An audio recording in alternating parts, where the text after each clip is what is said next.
عندنا قطعتين ما بقاش في غنى عنهم دلوقتي، ما بقاش رفاهيه ان احنا نحطهم او لا، اجباري علينا ان احنا نحطهم في اي مكان. اديك شايف الاجهزه الكهربائيه بقت اسعارها عامله ازاي دلوقتي. فانت عندك لما الكهرباء بتقطع وتيجي حاجه من الاثنين، لا تيجي عاليه قوي لا تيجي ضعيفه، فتيجي بتسبب ايه؟ ان الثلاجه مثلا تبوظ، غساله تبوظ، اي جهاز كهربائي ممكن يبوظ في الشقه. فالقطعه دي حاجه اسمها سويتش جارد، دي مهمتها ايه؟ بتعادل التيار اللي داخل الشقه، بحيث لو التيار ضعيف هتفصل الكهرباء عن الشقه، التيار شديد برضه هتفصل الكهرباء عن الشقه. تمام؟ طيب لا قدر الله حد مثلا طفل مثلا لمس كهرباء او لمس اي حاجه، عشان برضه نحمي اي طفل في الشقه او نحمي اي حد انه يتكرر في الشقه، بقينا نركب القطعه دي حاجه اسمها ايرث ليكج.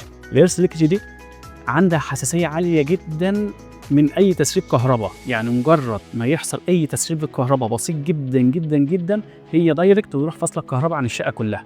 تمام؟ طيب نرجع تاني بسرعه للجزء بتاع السويتش جارد. ايه اللي بيحصل فيها؟ لو انا عندي هنا الجزء بتاع الشقه فاصله عندي ايه، لو مجرد الكهرباء بتيجي، تعالى ثانيه علاء بص بقى، هو بيبدا هنا يحسب التيار اللي داخل الشقه، لو تحت ال 200 مش هيشغل لك الكهرباء لحد يفضل 5 ثواني، اول ما يتاكد ان الكهرباء سليمه خلاص يروح فاتح لك الكهرباء عن الشقه كلها. الكهرباء اقل تفضل فاصله، الكهرباء شديده يفضل فاصل لحد الكهرباء ما تتعادل معاه.